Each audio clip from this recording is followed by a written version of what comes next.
Welcome to Lesson 2 of the Self-Defense Company online course. Now this is how to strike in the street without ever hurting your hand.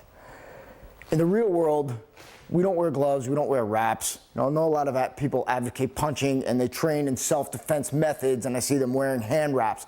Unless you're walking around like this, or unless you've got some big beefy ham hands, you've got to strike in a way that is not going to damage your hands. Because if you punch in the street, I mean, even, we use the Mike Tyson analogy a lot. Well, he got into a lot of trouble. But years ago, Mike Tyson and Mitch Green got in a fight in the street, and you see Mike got his hand all busted up, and Mitch Green had his eye all messed up. Okay, Mike is a professional fighter. Professional fighters, supposed to protect their hands. Even the professional heavyweight champ of the world busted his hand in the street. Punching knuckles on jaws, on skulls, on teeth. It was never advocated in old world martial arts to punch the head, and for good reason. Okay? A lot of times you're going to be striking someone who's, besides the skull, sometimes they would even be wearing armor. The solution to this is hitting with the edge of hand. Okay, the edge of hand can strike anywhere on the body. Notice the judo chop, and it gets a bad rap, but the fact of the matter is there's a reason why this particular method is found in virtually every close combat martial art the world over. It fits in everywhere. Okay, it's nice, it's easily trained. You can hit on the skull anywhere. Chances are you're just going to be sore. Your hand will still be functional. Okay, you'll still be able to move.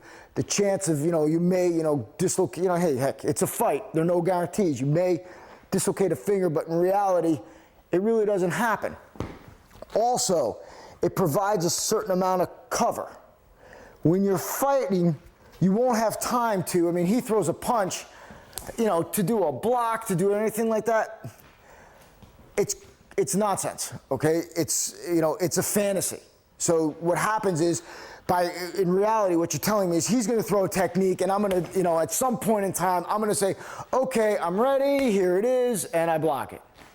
No how, no way. And plus, that's just the beginning of the attack. If he comes in at me and he starts, now it's going to be a barrage of attacks.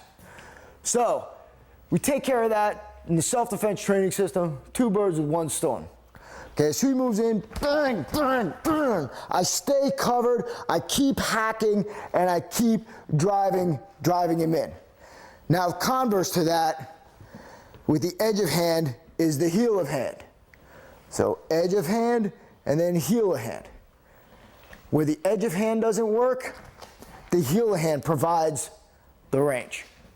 And that's the cornerstone of the self-defense training system. It uses these proven, powerful techniques to enable you to hit anywhere, to cause the most amount of damage to your target and the least amount of damage to the injury to yourself.